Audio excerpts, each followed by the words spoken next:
Hello students, मैं आपकी home science teacher Babita. बच्चों, आपका फर्स्ट लेसन कंप्लीट हो चुका है और आज हम स्टार्ट करेंगे सेकंड लेसन। हमारा सेकंड लेसन है आय, व्यय और बचत। तो बच्चों, वीडियो को पूरा देखें, तभी आप लेसन को समझ पाएंगे। फर्स्ट लेसन की 3 क्लासेस हो चुकी हैं, जिनका लिंक भी डिस्क्रिप्शन में डाल दिया है, ताकि आपकी जो भी क्लास छूट गई हो आप उसे देख सकें और लाभ उठा सकें। तो चलिए स्टार्ट करते हैं हमारा आज का लेसन। तो चलिए स्टार्ट करते हैं लेसन 2, आय, व्यय और बचत। हमारा टॉपिक है पारिवारिक आय। पारिवारिक आय से तात्पर्य उस धन से है जिसे परिवार के सदस्यों की आवश्यकताओं की पूर्ति के लिए आर्थिक क्रियाओं के माध्यम से धन का उपार्जन करता है। किसी परिवार के रहन सहन के स्तर का निर्धारण उस परिवार की आय के द्वारा ही किया जाता है। यदि आय अधिक होती है तो जीवन के उच्चतम स्तर को निर्धारित करती है, क्योंकि गृहिणी अपने कुशल संचालन से परिवार की आय और व्यय के बीच सामंजस्य स्थापित करके सुखमय जीवन यापन करती है। पारिवारिक आय की परिभाषा। प्रोफेसर ग्रॉस व क्रैंडल के अनुसार पारिवारिक आय मुद्रा, वस्तुओं, सेवाओं और संतोष का प्रवाह है जो परिवार के अधिकार में उसकी आवश्यकताओं व इच्छाओं को पूर्ण करने और उत्तरदायित्वों के निर्वाह हेतु आता है। तो चलिए अब जान लेते हैं आय के प्रकार। पारिवारिक आय 2 प्रकार की होती है। पहली प्रत्यक्ष आय और दूसरी अप्रत्यक्ष आय। प्रत्यक्ष आय। प्रत्यक्ष आय के अंतर्गत वह आय आती है जो परिवार के सदस्यों को उनके व्यवसाय और अन्य आर्थिक प्रयासों से प्राप्त होती है। प्रत्यक्ष आय नकद धनराशि के रूप में होती है। उदाहरण के तौर पर कह सकते हैं कि धन से प्राप्त ब्याज, मकान का किराया आदि। दूसरी है अप्रत्यक्ष आय। आर्थिक सुविधाओं और सेवाओं को अप्रत्यक्ष आय के अंतर्गत रखा जाता है। जिस प्रकार से किसी सरकारी कार्यालय में नौकरी करने वाले व्यक्ति को वेतन के अलावा निःशुल्क चिकित्सा सुविधा, आवास सुविधा, बच्चों की निःशुल्क शिक्षा की सुविधा भी उपलब्ध होती है, तो इस प्रकार से व्यक्ति को मिलने वाला वेतन और अन्य सुविधाएं अप्रत्यक्ष आय कहलाती हैं। अब जान लेते हैं पारिवारिक आय के साधन या स्रोत। साधन है मजदूरी। जब व्यक्ति को शारीरिक श्रम करने पर जो धन प्राप्त होता है उसे मजदूरी कहते हैं। उदाहरण के तौर पर रिक्शा चालक, ऑटो चालक, चिनाई मजदूर, प्रेस करना, ये सभी मजदूरी के अंतर्गत आते हैं। वेतन। जब व्यक्ति योग्यता के अनुसार मासिक श्रम करता है तो उसे मिलने वाली आय वेतन कहलाती है। यह धनराशि निश्चित होती है। अध्यापक, बैंक कर्मचारी, गार्ड, चपरासी, वकील, सरकारी संस्थाओं में काम करने वाले कर्मचारी इसके अंतर्गत आते हैं। हस्तकला व्यवसाय। इसके अंतर्गत खाली बैठे स्त्री या पुरुष हस्त निर्मित उत्पादों का सृजन करते हैं। सिलाई, कढ़ाई, बुनाई करना, मिट्टी के बर्तन बनाना आदि इसी के अंतर्गत आते हैं। कृषि। किसानों द्वारा अपनी भूमि पर फसलें उगाना कृषि कार्य कहलाता है। मानसूनी फसलें, फल, सब्जियां उगाना आदि इसी के अंतर्गत आता है। उपहार। किसी अवसर पर या उत्सव पर दिया जाने वाला उपहार। माता पिता द्वारा भेंट किया गया उपहार, जन्मदिन, विवाह, शादी की सालगिरह आदि।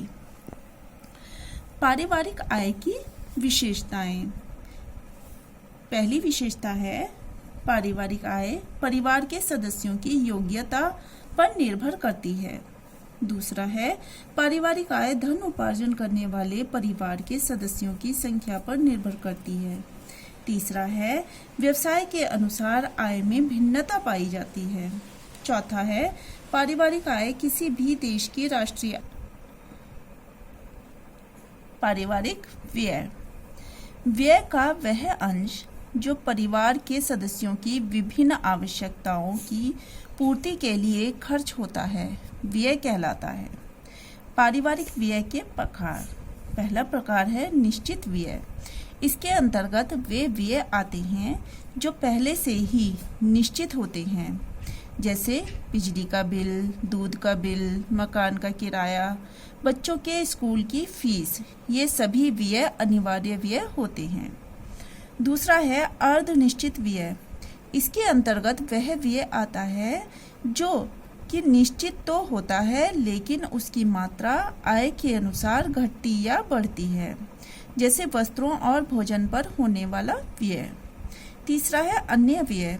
अन्य व्यय के अंतर्गत उन व्ययों को शामिल किया जाता है जिन्हें व्यक्ति अपनी सुविधाओं के अनुसार सम्मिलित करता है, जैसे गाड़ी, मनोरंजन तथा विलासिता से संबंधित वस्तुएं। चौथा है आकस्मिक व्यय। इन व्ययों के अंतर्गत वे व्यय आते हैं जिनका व्यक्ति को कोई ज्ञान नहीं होता, जो अचानक होते हैं, जैसे अचानक दुर्घटना का होना और किसी लंबी बीमारी की चपेट में आना। व्यय को प्रभावित करने वाले तत्व या कारक और नियंत्रण। पहला है परिवार की कुल आय। परिवार की आय अधिक होने पर पारिवारिक व्यय अधिक होगा तथा आय कम होने पर व्यय भी कम होगा। दूसरा है परिवार के रहन सहन का स्तर। परिवार के रहन सहन के स्तर को सामान्य बनाए रखने के लिए कम व्यय करना पड़ता है, जबकि उच्च स्तर को बनाने में अधिक धन व्यय करना पड़ता है। तीसरा है परिवार का स्वरूप।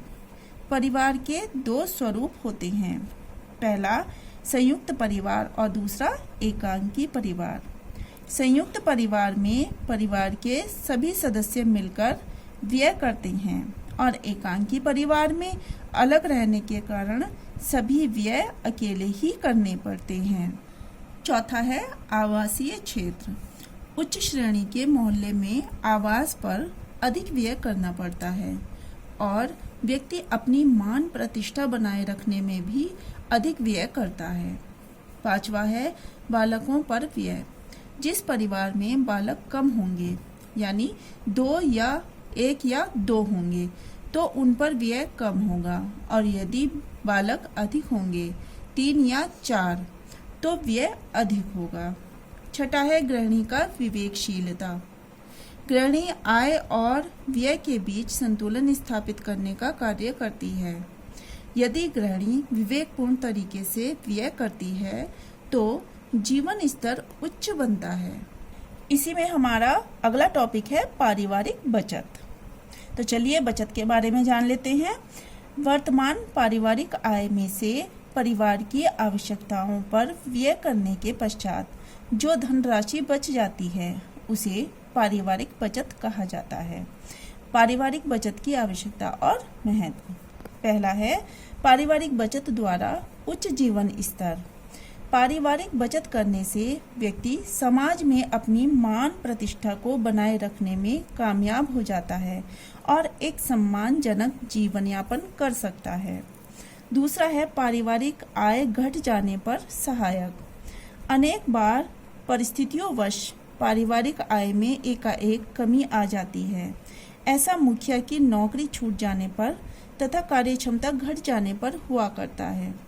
ऐसी स्थिति में परिवार की आवश्यकताओं की पूर्ति के लिए अतिरिक्त धन की आवश्यकता होती है और ऐसे में परिवार द्वारा की गई बचत ही काम आती है।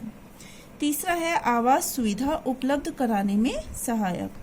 नियमित रूप से की गई बचत ही मकान बनवाने या खरीदने में सहायक सिद्ध होती है। चौथा है अवकाश अवधि का सदुपयोग। नियमित बचत द्वारा ही ग्रीष्मकालीन और शीतकालीन अवकाश में परिवार के साथ ऐतिहासिक स्थल, चिड़ियाघर तथा तीर्थ स्थानों आदि स्थलों पर जाया जा सकता है, जिससे मनोरंजन के साथ साथ अवकाश का भी सदुपयोग हो सके। पांचवा है परिवार तथा संपत्ति की सुरक्षा में सहायक। बचत के द्वारा परिवार पर आया संकट टाला जा सकता है। आवश्यकता पड़ने पर व्यक्ति को अपने जेवर, जमीन, जायदाद आदि गिरवी नहीं रखने पड़ते हैं। बचत के द्वारा व्यक्ति अपनी संपत्ति की सुरक्षा कर सकता है। छठा है सेवानिवृत्ति। सेवानिवृत्ति के बाद व्यक्ति की आय या तो बंद हो जाती है या कम हो जाती है। व्यक्ति को सेवानिवृत्ति हेतु बचत की योजना अवश्य बनानी चाहिए।